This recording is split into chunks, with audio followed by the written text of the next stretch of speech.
தமிழக மக்களுக்கு காலை வணக்கம். இந்த தொண்டம் பேசுகிறேன். விஜயுடைய அலட்சியத்தாலும் பேராசையாலும் கரூரில் ஏற்பட்ட கோர விபத்தில் என் குழந்தைகள், என் சகோதர சகோதரிகள் 40 பேர் உயிரிழந்தார்கள். அவர்களுடைய ஆத்மா சாந்தி அடைய அவர்களுக்கும் அவருடைய குடும்பத்தாருக்கும் என்னுடைய ஆழ்ந்த இரங்கலையும் அனுதாபத்தையும் தெரிவித்துக் கொள்கிறேன். விஜய் கூட்டத்தில் சொல்லுவார், நான் உங்கள் வீட்டில் ஒருவனாக இருப்பேன், உங்கள் குழந்தைகளுக்கு மாமனாக இருப்பேன், தங்கச்சிகளுக்கு அண்ணனாக இருப்பேன், அப்படி உங்கள் வீட்டில் பாத்ரூம் கழுவேன், உங்கள் வீட்டுக்கு காய்கறி வாங்கி கொடுப்பேன், உங்கள் வீட்டில் துணி துவைப்பேன், இன்னும் பல இதெல்லாம் கதைலாம் சொன்னார். ஏன்னா கதை அவருக்கு ஒன்றி நடிகர், கதை சொல்கிறதுக்கு அவர் ஒன்றையும் டைரக்டர் கிடையாது, எதுவும் கிடையாது.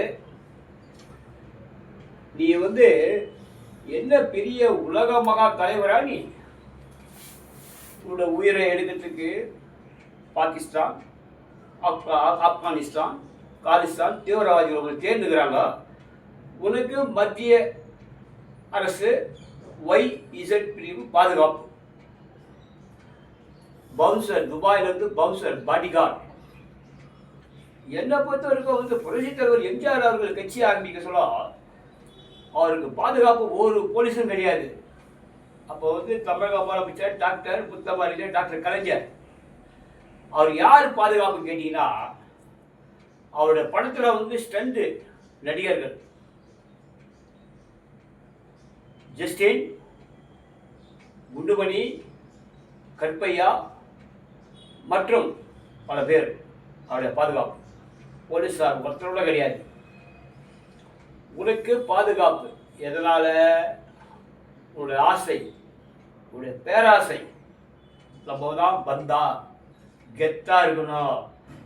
விஜய்க்கு பாருப்பா, மத்திய அரசு பாதுகாப்பா. விஜய் மத்திய அரசு பாதுகாப்பு கொடுக்கல. நீ கேட்ட, நான் பணம் கட்டுறேன், மாசத்துக்கு 12 லட்ச ரூபா நீ கட்டுற மத்திய அரசுக்கு, அதனால அவங்களுக்கு பாதுகாப்பு கொடுக்குறாங்க. 2வது, நீ சொன்னியே உங்க வீட்டில் ஒருவனா இருப்பேன்னு. 30 பேர் அந்த கரூர்ல இறந்துட்டாங்க. நீ திருச்சி விமான நிலையத்துக்கு போற, பத்திரிகையாளர்கள் கேள்வி கேட்கறாங்க, என்ன சார் 30 பேர் இறந்துட்டாங்கன்னு. கொஞ்சம் கூட ஒரு பயம் இல்லாமல், ஒரு பதட்டம் இல்லாமல், அந்த காதுல வாங்காம நீ பாட்டுக்கு ஒரு பேக், கருப்பு கலர் பேக்கை மாட்டின்னு எங்கே அடிச்சுட்டு போடுவாங்களோ பொதுமக்கள் ஆத்திரத்தில், கோபத்தில் பயந்துக்கிட்டு நீ ஓடியான்ட்ட. ஆனால் நீ இதுதான் மேட்ச் வச்சுருப்பாங்க பொதுமக்கள். அது வேறு விஷயம். அதுக்கு நான் உள்ள போட்டு வரல.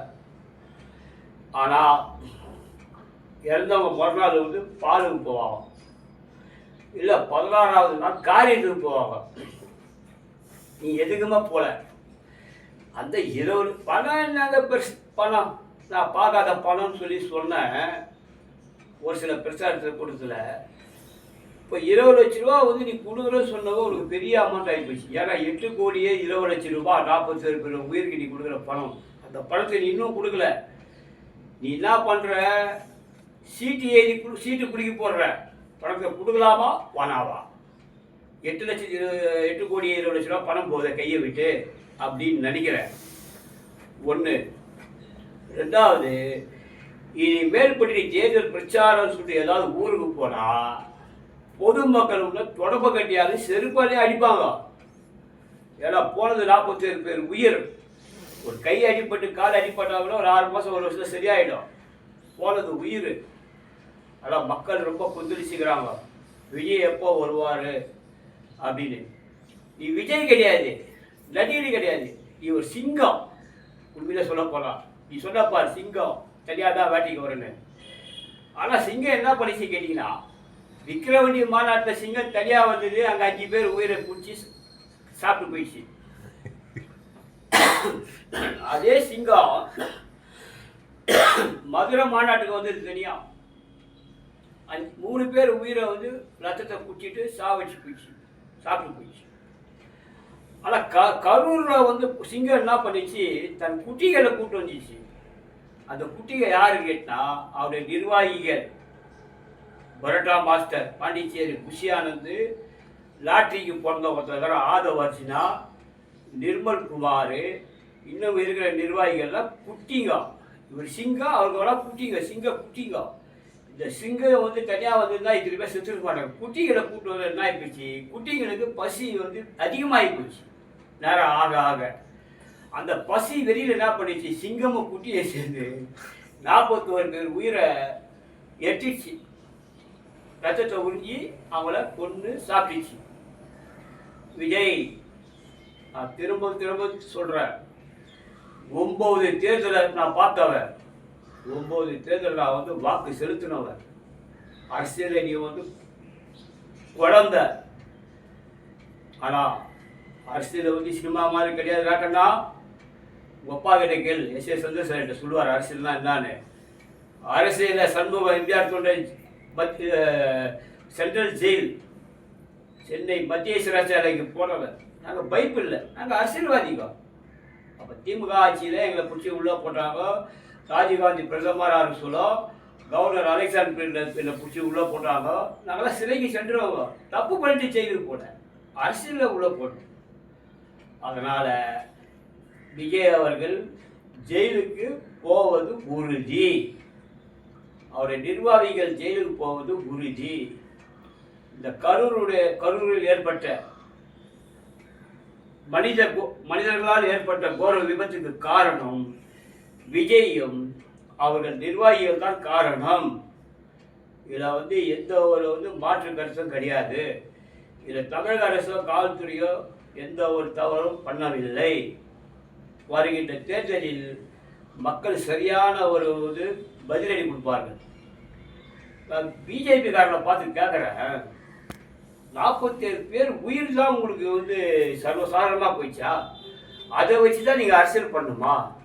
உங்கள் குடும்பத்தில் யாராவது 2 பேர் அந்த கூட்டத்துக்கு போய் செத்துருந்தா, விஜயோடைய ரசிகராக இருந்தா, அப்போ நீங்கள் என்ன பண்ணீங்க? ஆஹா, விஜய் எங்கள் கூட்டணிக்கு வந்துடுவார். கூட்டணிக்கு வந்துட்டு அடுத்த தேர்தல் முடிஞ்சோன்னா காணாமல் போடுவார். அவர் எங்கே இருக்காருன்னா யாரெல்லாம் தேட வேண்டியதான். பத்திரிகைகளும் மீடியாவும் தேட வேண்டியதுதான் விஜய் எங்கே இருக்காருங்க. இன்னொன்று சொல்லிக்கொள்ள ஆசைப்படுறேன். விஜய் திரும்ப வெளில வந்தார்னா இன்னும் உயிரிழப்பு அதிகமாக ஏற்படும். ஏன்னா விஜயுடைய மனநிலை சரியில்லை.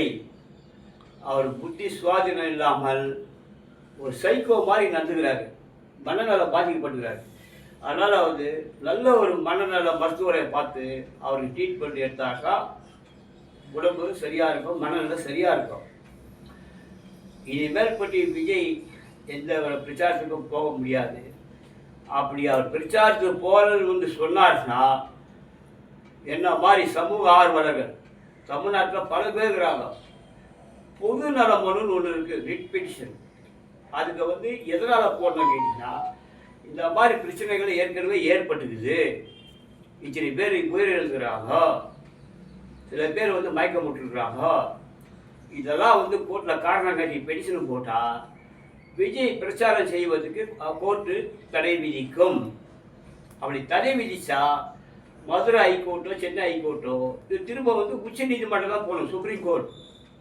ஆனால் சுப்ரீம் கோர்ட்டு கரெக்டாக தான் முடிவு எடுத்திருக்கு. அந்த முடிவுடைய விசாரணை 3 மாதத்துக்குள்ளே வந்துச்சுன்னா, அவர் ஜோசப்பாக இருந்தால் கிறிஸ்மஸ் பண்டிகை அன்னைக்கு திருச்சி மத்திய சிறையில் கேக்கு வெட்டுவார். அவர் விஜயாக இருந்தால் வருகின்ற ஜனவரி 14ஆம் தேதி தமிழ் புத்தாண்டு அன்னைக்கு ஜெயிலில் பொங்கல் சாப்பிடுவார். இது நான் வணக்கம் முருகன் பெருமான் அவருடைய மேலே ஆணையிட்டு சொல்கிறேன். இதுக்கு நல்ல ஒரு தீர்ப்பு, கடவுளின் தீர்ப்பு. அந்த தீர்ப்புலேருந்து யாருமே தப்பிக்க முடியாது. என் அப்பன் முருகப்பெருமான் விஜய்க்கும் அவருடைய கூட நிர்வாகிகளுக்கும் சரியான ஒரு தண்டனை கொடுப்பார். நீதி தோக்கலாம், கடவுள் தீர்ப்பில் யாரும் தோக்க முடியாது. வாழ்க அண்ணா நாமம், வாழ்க புருஷனின் புகழ், ஓங்குக புருஷன் அம்மாவின் புகழ். நன்றி, வணக்கம்.